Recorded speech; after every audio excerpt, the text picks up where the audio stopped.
Have a nice day, student. Today we take next question 6.3. तो आज हम 11 number देख रहे हैं क्वेश्चन।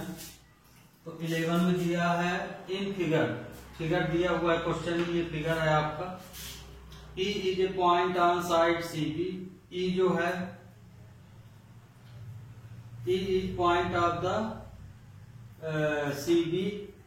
E जो पॉइंट है E पॉइंट CB साइड माने CB लाइन या BC लाइन पर है।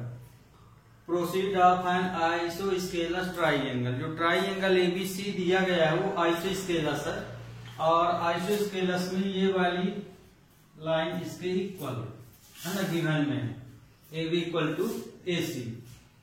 अब दूसरी कंडीशन दी है इसमें AB perpendicular BC। AD line BC के ऊपर परपेंडिकुलर है और EF लाइन AC के ऊपर परपेंडिकुलर है। तो प्रूव करो कि ABD triangle similar to ECF। तो आप जानते हैं कि यदि किसी भी ट्राइंगल की यदि अपोजिट साइड इक्वल हो जाए तो उसके एंगल भी हमेशा इक्वल होते हैं। तो ये वाला एंगल, ये एंगल हमारा एंगल B के इक्वल हो गया।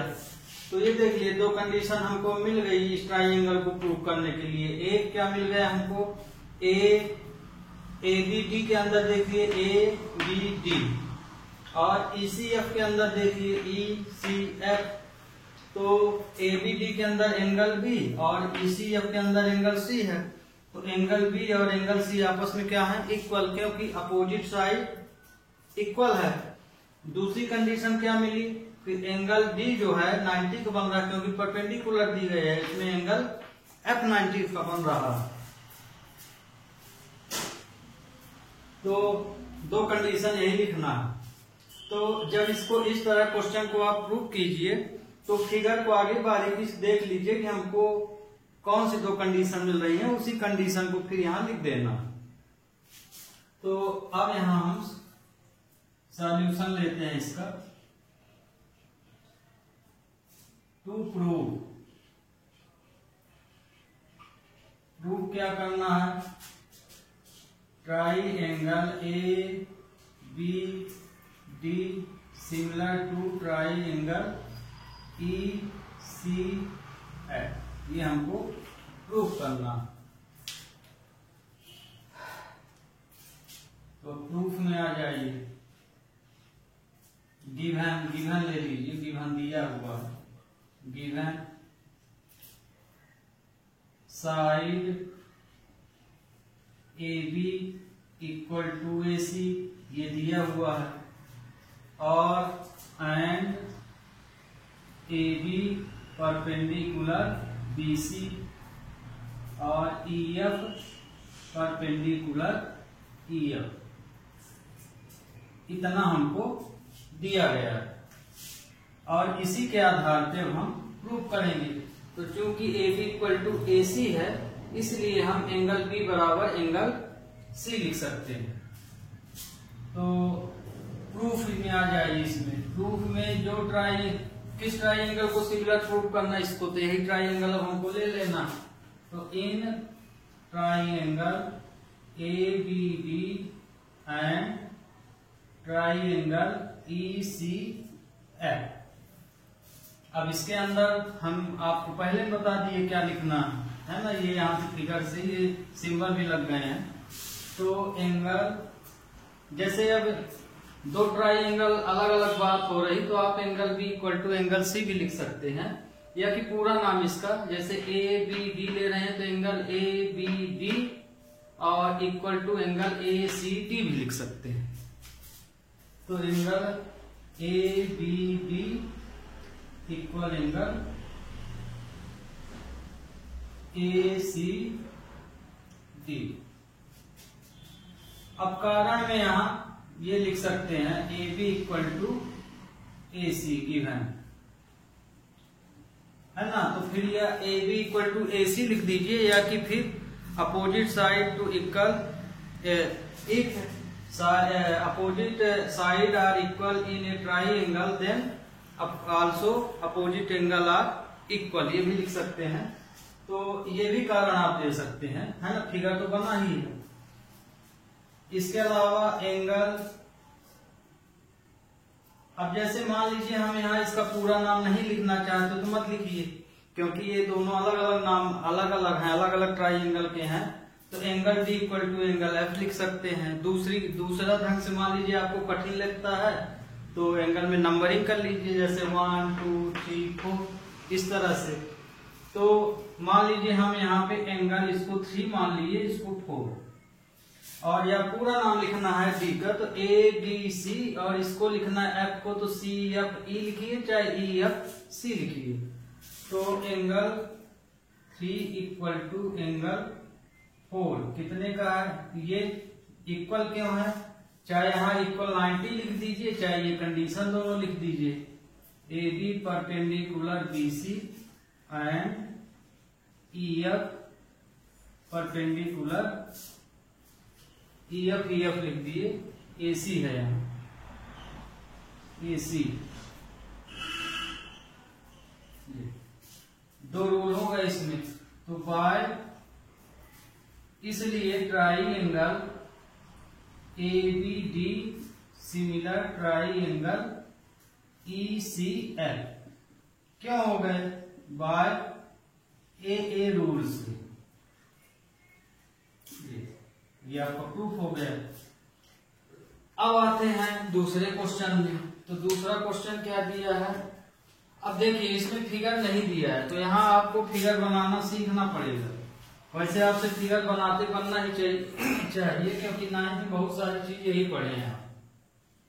Angle D is a point on the side B C. देखिए आगे तो सबसे पहले कि हमको मेन क्या पकड़ना है चित्र बनाने में, ट्राइंगल का नाम वो एबीसी लिख रहा है, तो मतलब कि हमें आगे ट्राइंगल एबीसी बना लेना चाहिए, फिर ये जो अदर पॉइंट दिए हैं उसको मैच करना चाहिए। तो मान लीजिए एबीसी हमने ट्राइंगल बना लिया है ना, ये ए बी सी। क्वेश्चन के अनुसार सबसे पहले हम ट्राइंगल एबीसी बनाए। फिर क्या बोला, D is a point on the side BC. D जो है बीसी साइड कोई एक पॉइंट, माने बीसी में कोई एक पॉइंट डी है। तो मान लो यहाँ हम पॉइंट डी ले लिए, ये हमारा पॉइंट डी हो गया।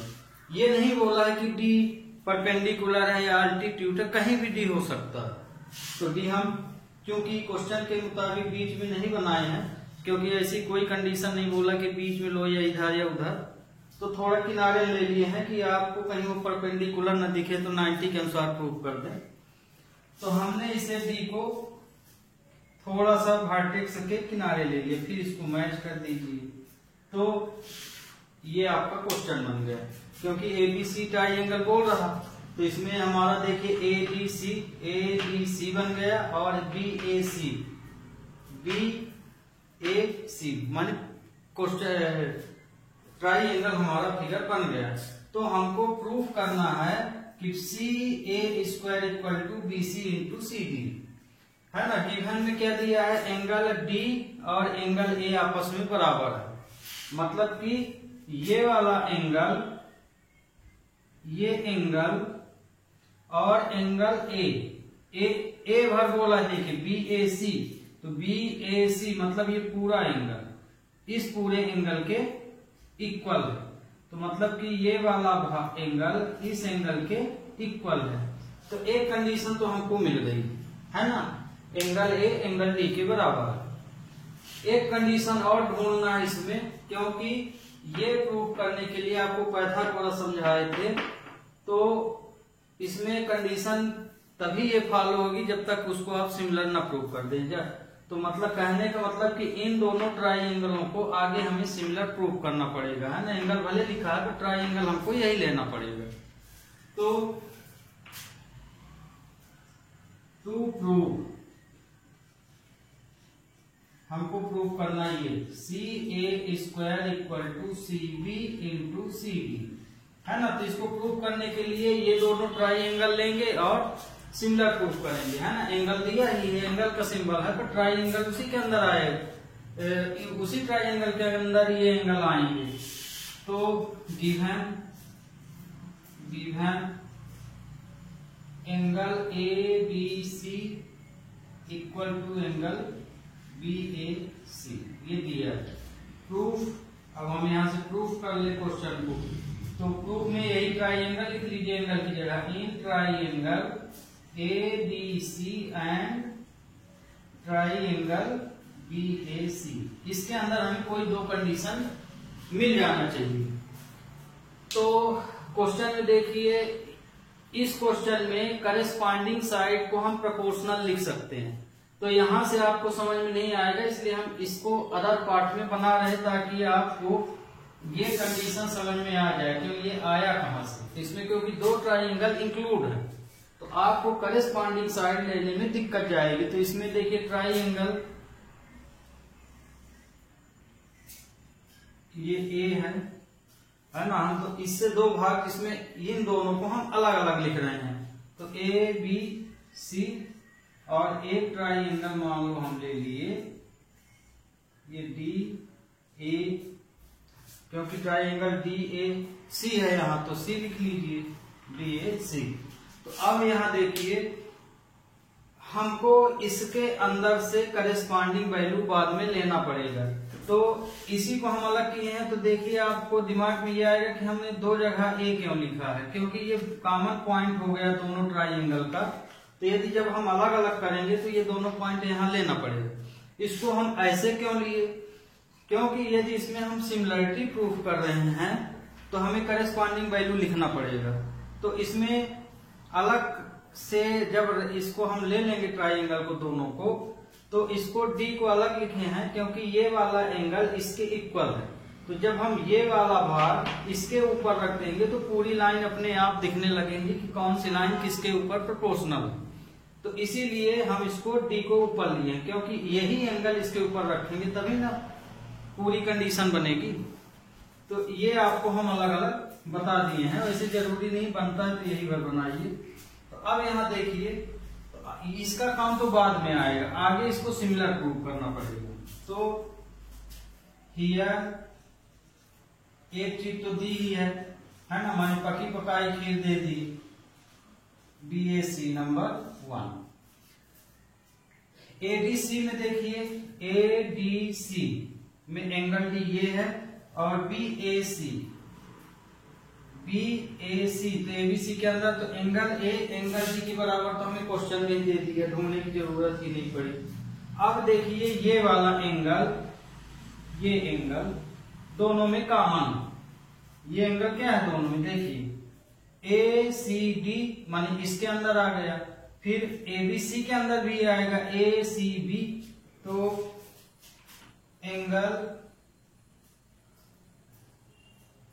पहले हम इस एंगल की वैल्यू लिखे थे तो इसी के हिसाब से लिखेंगे ACD equal to angle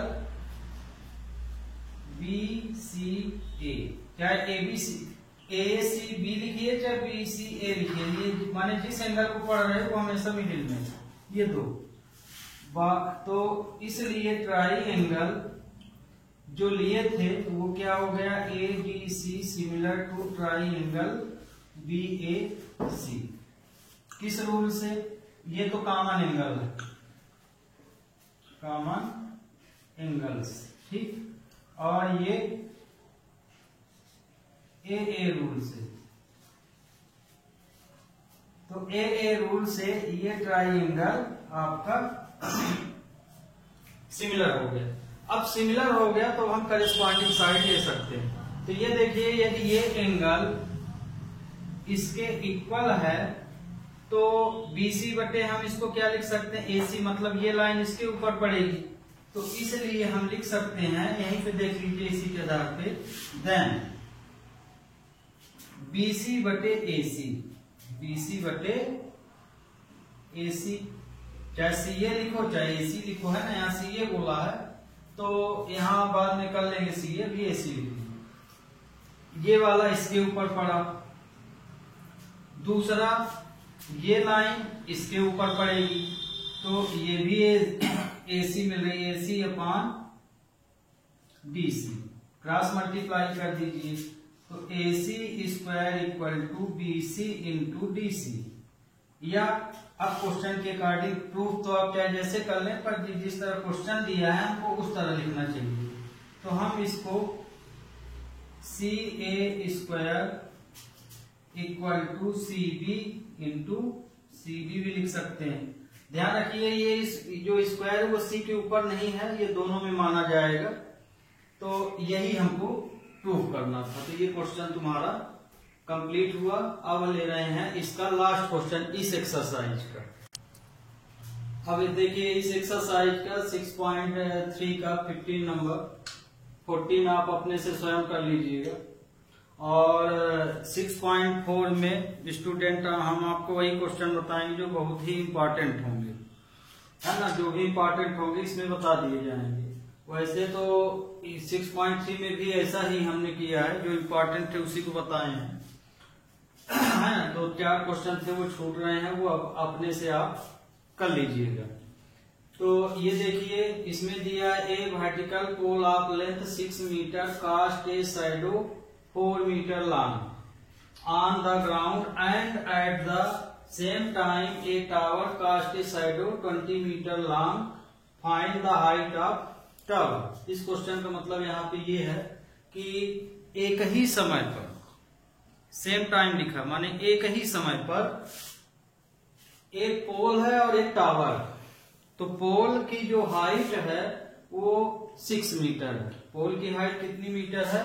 6 metre है। और उस पोल की शैडो जो है, छाया जो है, वो 4 मीटर लंबी बनती है। एक पोल की, एक 6 मीटर, एक पोल या एक खंभा जिसकी हाइट 6 मीटर है और उसकी जो छाया है वो 4 मीटर की बन रही है। तो यदि उसी समय पर एक टावर की जो छाया है यदि 28 मीटर की बन रही है, तो बताओ कि टावर की हाइट क्या होगी। मतलब कि एक ही समय पर दो आर्टिकल दे दिए गए, एक खंभे के लिए दे दिया गया, एक टावर के लिए, मतलब 2 फिगर बनेंगे। तो मान लीजिए ये हमने पहला फिगर बनाया टावर के लिए,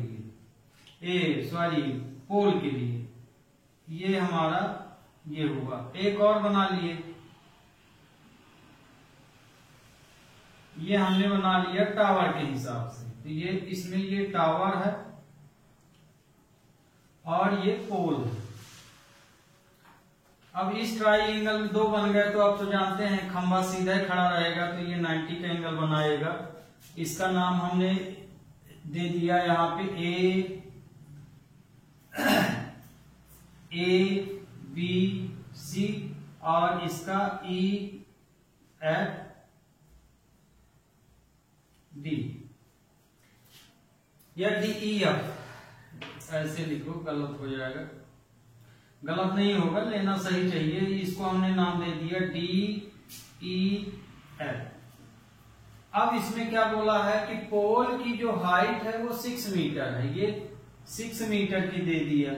और इस पोल की ये शैडो है, ये नीचे छाया बनेगी। जब खंभा ऐसे खड़ा रहेगा तो छाया ऐसे जमीन में ही बनेगी। तो ये 4 मीटर दिया।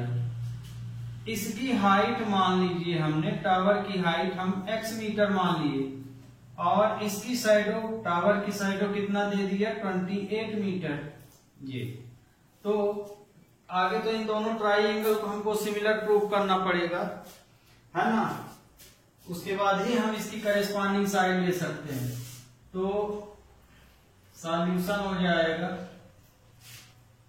इन triangle ABC and triangle DEF। तो यहाँ पे angle B equal to angle E है। क्यों है? 90 डिग्री का एंगल बन रहा है ना। या तो आप परपेंडिकुलर कंडीशन लिख दीजिए। ये एक कंडीशन यहाँ ये मिल गई। दूसरी कंडीशन यहाँ पे क्या लिख सकते हैं? दूसरी कंडीशन में यहाँ आप एंगल एक और लिखना पड़ेगा आपको। तो एंगल लिखने इसमें कौन सा एंगल इक्वल हो सकता? 90 का बन रहा है। तो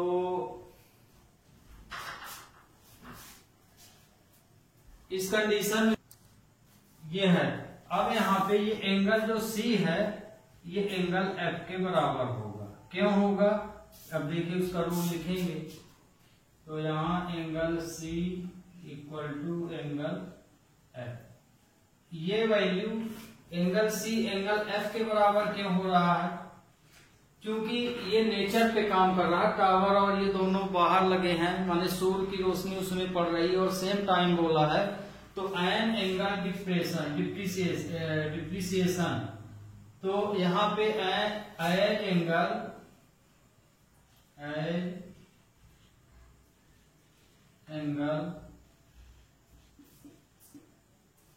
एंगल डिप्रिसिएशन ऊपर से है, तो एज एंगल डिप्रिसिएशन मतलब ऊपर से जब नीचे की ओर कोई चीज देखी जाती है तो उसको हम डिप्रिसिएशन बोलते हैं। कास्ट बाय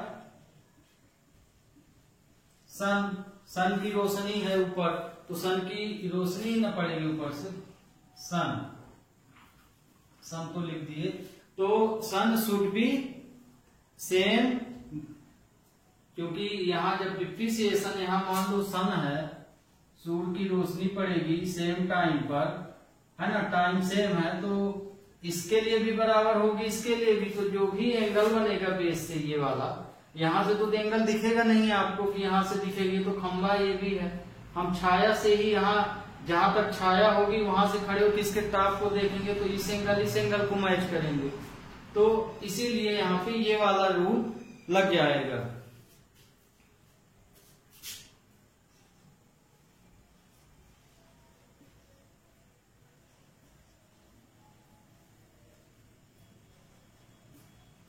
ये रूल लगेगा, तो बाय ए रूल बी है triangle A B C similar triangle D E F, ये हमने इसको प्रूफ कर लिया। अब यहाँ पे अब ये सिमिलर हो गए ट्राइएंगल, तो अब इसकी हम करेस्पॉन्डिंग साइड इसको लिख सकते हैं, इसलिए हम लिख सकते हैं A B upon D E, और हमें यहाँ पे इसकी वैल्यू निकालना है ना, टावर की, ये दो वैल्यू, तो B C upon E F. अब इसमें वैल्यू भर रख दीजिए, यहाँ तो हम लिख दिए हैं, तो ए बी की वैल्यू है 6 और इसकी x मान लिए हैं डी की वैल्यू, और ये हो गया 4, ये हो गया 28, क्रॉस मल्टीप्लाई कर लीजिए तो ये आ जाएगा 4x इक्वल टू 6 इंटू 28, तो x equal to 6 into 28 upon 4, तो x आया 42 मीटर। तो जो टावर की हाइट है वो कितने की हो जाएगी, 42 मीटर की हो जाएगी। ओके, तो ये वाला क्वेश्चन अब आपका कंप्लीट हो गया।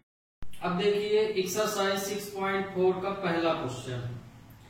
पहला क्वेश्चन में दिया A B C similar to E D E F, यदि दो ट्राइंगल आपस में सिमिलर हैं और उनका एरिया 64 सेंटीमीटर स्क्वायर और 121 सेंटीमीटर स्क्वायर है, मतलब इन दोनों ट्राइंगलों का एरिया ये और ये। तो यदि इन ट्राइंगलों में एक साइड ई एफ है और उसकी साइड 15.4 सेंटीमीटर है, तो बीसी बताइए। तो एरिया की वैल्यू दी गई है ट्राइंगल में, तो मतलब एरिया थ्योरम लगेगी। एरिया थ्योरम आपकी क्या होती है, फेस के समान ही होती है प्रोपोर्शनल में। अंतर ये है कि उसमें जैसे हम बीसी अपॉन ई एफ लिखते थे, इसमें स्क्वायर ले लिया जाता है, साइड का square equal to area, proportional of side का square equal to proportional of area. दो ट्राइंगलों के बीच की बात यहाँ होती है। तो इसमें देखिए इतना तो दिया है तो उतना हम यहाँ लिख दिए हैं। तो आपको यहाँ यदि फिगर बना लेंगे तो प्रोपोर्शनल साइड आपको समझ में आएगी, इसलिए हमने फिगर बना दिया है। तो देखिए जैसे एबीसी है तो एबीसी ट्राइंगल बना दिए, इधर डीईएफ दिया डी और डीईएफ बना दिए। अब चूंकि दोनों सिमिलर दिया गया है तो इसको हमें सिमिलर प्रूव करने की जरूरत नहीं है क्योंकि गिवन है। तो एबीसी का एरिया दिया है 64 सेंटीमीटर स्क्वायर और DEF की वैल्यू दी गई है एरिया की 121 सेंटीमीटर स्क्वायर। और DEF में EF किस में है, DEF ट्राइंगल में, तो इसकी एक साइड ये दे दिया गया है और BC हमें फाइंड करना है। तो इसकी करस्पॉन्डिंग साइड क्या लागू होगी, AB अपॉन ED। तो आप थे से यदि इसमें पढ़ते तो AB अपॉन ED लिखते। अब यहाँ एरिया थ्योरम पढ़ रहे हैं तो इसको AB स्क्वायर अपॉन ED का स्क्वायर लिखेंगे। इसी तरह BC का स्क्वायर अपॉन EF का स्क्वायर। इसी तरह AC का स्क्वायर अपॉन DF का स्क्वायर। तो हमें यहाँ पे ये वैल्यू दी गई है ना, यहाँ बता चुके हैं ये और ये फाइंड करना। तो मतलब कि हमें इसको फाइंड करना है, तो मतलब हम इसमें एरिया के साथ कौन सी साइड प्रोपोर्शनल में ले लें, BC अपॉन EF। तो हमने ये ले लिया, ये थ्योरम हो गई है ना। जरूरत के अनुसार मान लीजिए ये वैल्यू दी गई होती है पूछते तो हम लोग AC अपॉन DF लिख देते, या ये वैल्यू पूछी गई होती या इधर की वैल्यू दे दी गई उधर पूछते तो भी हम वही लिखते। अब इसमें ये ध्यान रखिए कि कंफ्यूज मत होइएगा कि हम इसको ऊपर लिखें कि इसको लिखें। आप इसमें से किसी को ऊपर ले सकते हैं। जैसे DEF को ऊपर लिखे हैं तो इसकी वैल्यू ये ऊपर ही रहेगी और ये नीचे, आंसर वही रहेगा। अब देखिए ये फार्मूला है, इसी में ये वैल्यू हमें रख देना है। तो जैसे इसमें हम रख रहे हैं तो ABC की वैल्यू कितनी दी है, 64, ये 64, इसकी वैल्यू 121, ये 121, BC स्क्वायर फाइंड करना। EF की वैल्यू कितनी दी गई है, 15.4, स्क्वायर लगा है ये तो स्क्वायर लगा रहेगा, क्रॉस मल्टीप्लाई कर दीजिए तो 64 इंटू 15.4 का square upon 121 equal to BC square हो जाएगा। इसको दो बार लिख सकते हो, 15.4 इंटू 15.4। इसी तरह से 64 को भी हम 8 इंटू 8 लिख सकते हैं, है ना, बात वही है। और 11 को हम ये 121 को ये लिख सकते हैं। ऐसा क्यों किए, क्योंकि ये स्क्वायर लगा, हमको इसका रूट निकालना पड़ेगा। तो BC निकालना है, इधर रूट लग जाएगा, 8 इंटू 8, 15.4 इंटू 15.4 अपॉन 11 इंटू 11, ये हो गया। अब इसमें पेयर बाहर निकाल लीजिए तो आसान हो जाएगा। तो BC equal to 8 into 15.4 upon 11, ये इससे कट जाएगा। तो आंसर कितना आएगा इसका, इसमें इंटू कर लीजिए, 8 चौक 32, 8 3 11, इतने मीटर आएगा। तो ये आपका सेंटीमीटर, ये आपका रिक्वायर्ड आंसर हो गया। Okay, we take next question.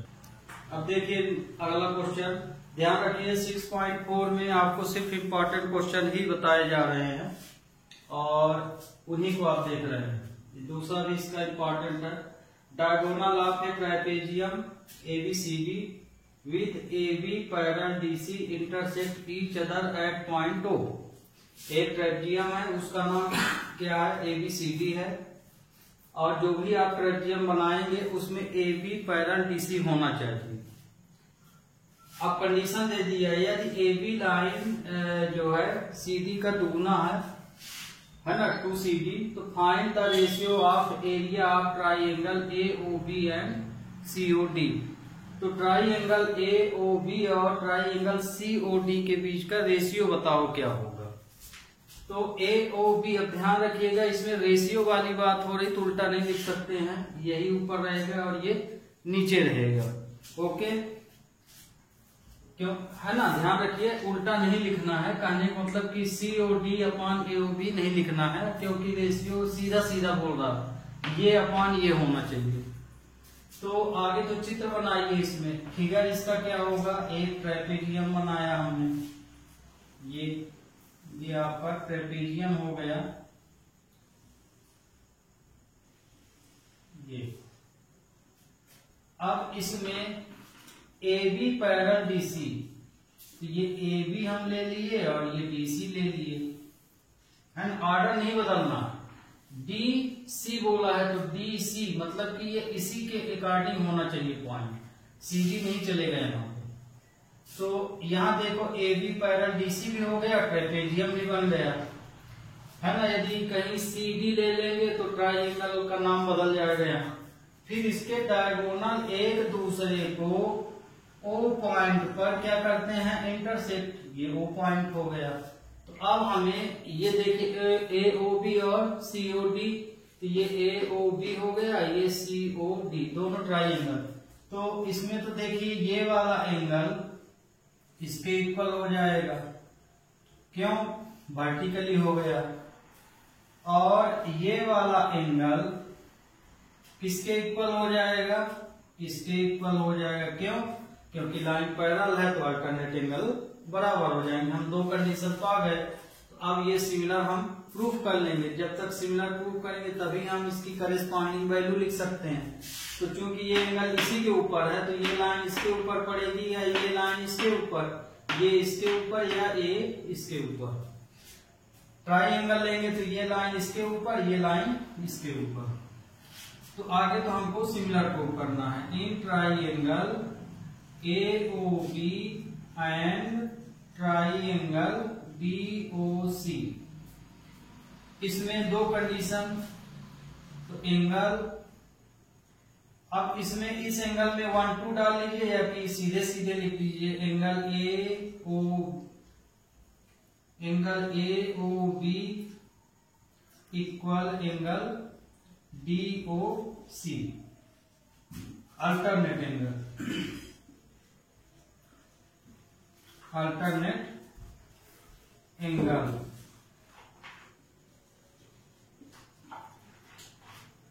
ये अल्टरनेट एंगल हो गया, और ये एंगल वर्टिकली, ये वर्टिकली लिखे हैं, वर्टिकली अपोजिट एंगल्स। अब यहाँ पे ये एंगल अल्टरनेट है, तो एंगल बी एंगल लिख रहे हैं। ध्यान रखिएगा ये ट्राइंगल ये लिए हैं तो अल्टरनेट एंगल जो लिखेंगे तो ए बी ओ तक लिखेंगे, और यदि इसका नाम लिख रहे हैं तो सी बी ओ तक लिखेंगे, या ओ डी सी भी लिख सकते हैं। तो angle A B O equal to angle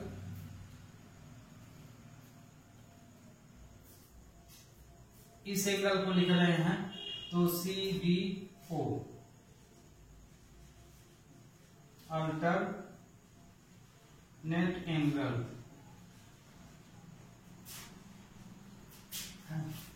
ये अल्टरनेट होंगे क्योंकि गिवन दिया ही है, गिवन है तो यहाँ गिवन लिख लीजिए। गिवन लिखना भी जरूरी होता है तो गिवन, या यहाँ लिख दीजिए क्योंकि ए बी पैरेलल डी सी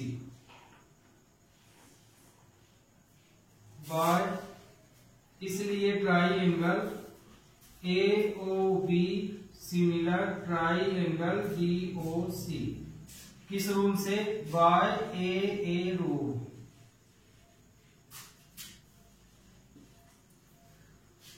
अब देखिए इसको सिमिलर प्रूव कर दिए, अब इसमें हम करेस्पॉन्डिंग साइड लिख सकते हैं। देन अब हमें रेशियो इसके अपान इसमें बताना है, तो area of triangle A O B upon area of triangle C O D, हमें रेशियो बताना है ना, इसलिए रेशियो इन ट्राइंगलों का। तो इसमें corresponding side A B upon, तो ये चूंकि एरिया थ्योरम पढ़ रहे हैं तो A B square upon D C का स्क्वायर हो जाएगा। तो अब देखिए दिया क्या है कंडीशन में, ए बी की वैल्यू 2 से 2 सी डी है, तो चूंकि A B equal to 2 C D, तो AB के स्थान पे ये वाली वैल्यू यहां रख देना है, इसलिए area of triangle AOB equal to area of triangle COD equal to, हम AB के स्थान पे 2CD का स्क्वायर लिख सकते हैं, ये DC का स्क्वायर हो गया। तो अब इसको यदि हम ओपन करें तो ये 4CD का स्क्वायर हो जाएगा और ये DC का स्क्वायर, ये दोनों सेम है तो ये तो कट गया, 1 बचा। तो इसका आंसर आया 4/1 या 4:1, क्योंकि रेशियो में हम अपान में 1 आता है तो रेशियो में 1 लिखना पड़ता। तो आपका ये आंसर आ गया। ओके, तो अब यहां से अगला क्वेश्चन। तो ये आज का लास्ट क्वेश्चन है ना, इसके बाद नेक्स्ट लेक्चर में लेंगे। तो इसमें देखिए DEF are respectively the mid point of side AB BC CA। DEF जो है मिड पॉइंट है इन साइडों के AB BC CA के। ये AB BC CA किस ट्राइंगल में है? ABC ट्राइंगल में। तो इसमें फिगर नहीं दिया तो अपने से बनाना पड़ेगा। तो ट्राइंगल आगे आप ABC बनाइए, ये फिगर आपका ये ट्राइंगल ABC बन गया। ये एक मतलब कि ट्राइंगल ABC दिया है, ABC बना लीजिए। AB का मिड पॉइंट है D, इसका मिड पॉइंट ले लीजिए D। फिर E किसका मिड पॉइंट है? BC का, BC का मिड पॉइंट E ले लिए। फिर F किसका है? AC का, तो F AC का मिड पॉइंट ले लिए। ये अब तीनों को ज्वाइन कर दीजिए तो आपका फिगर ये बन जाएगा। तो हमें प्रूव करना है रेशियो किसके बीच का? DEF एंड ABC के बीच का रेशियो। तो इसमें इसके अंदर सभी ट्राइंगल आपस में बराबर होंगे क्योंकि मिड पॉइंट जोड़ रहा है।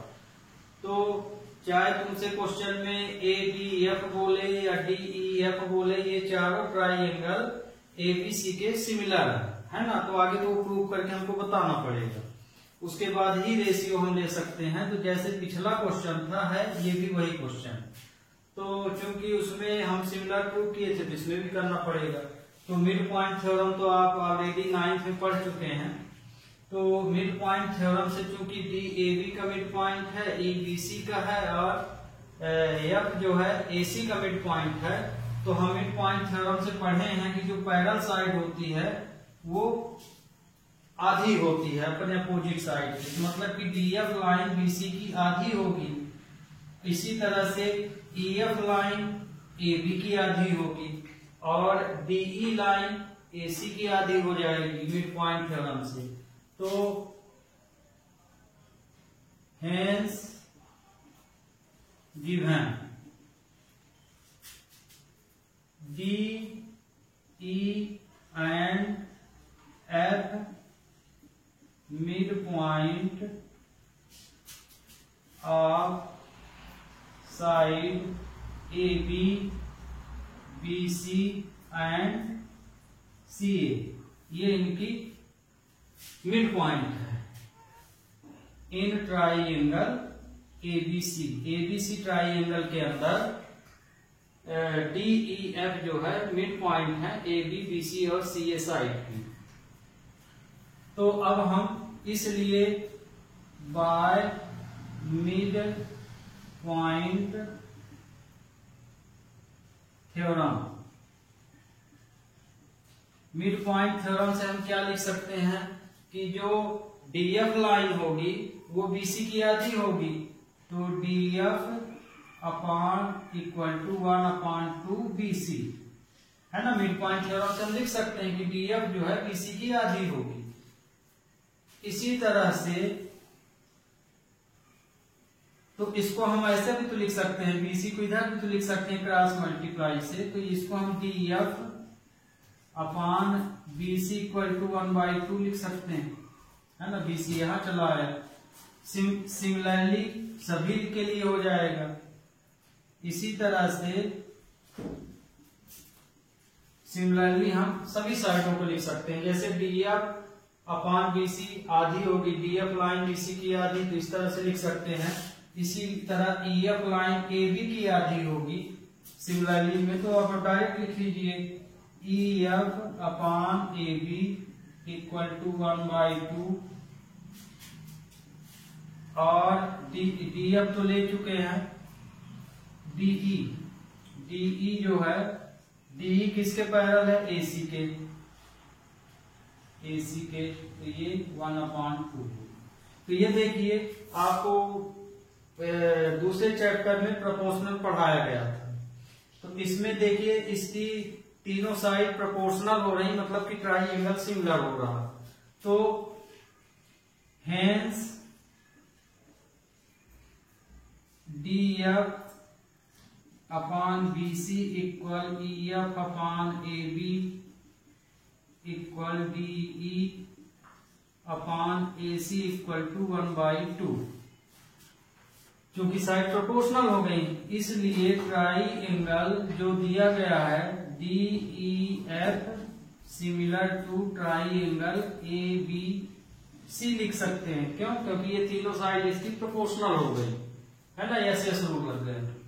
तो अब हम इसको प्रोपोर्शनल प्रूफ कर दिए, तो अब हमें रेशियो किसके बीच निकालना, इन दोनों के बीच, है ना। इसलिए रेशियो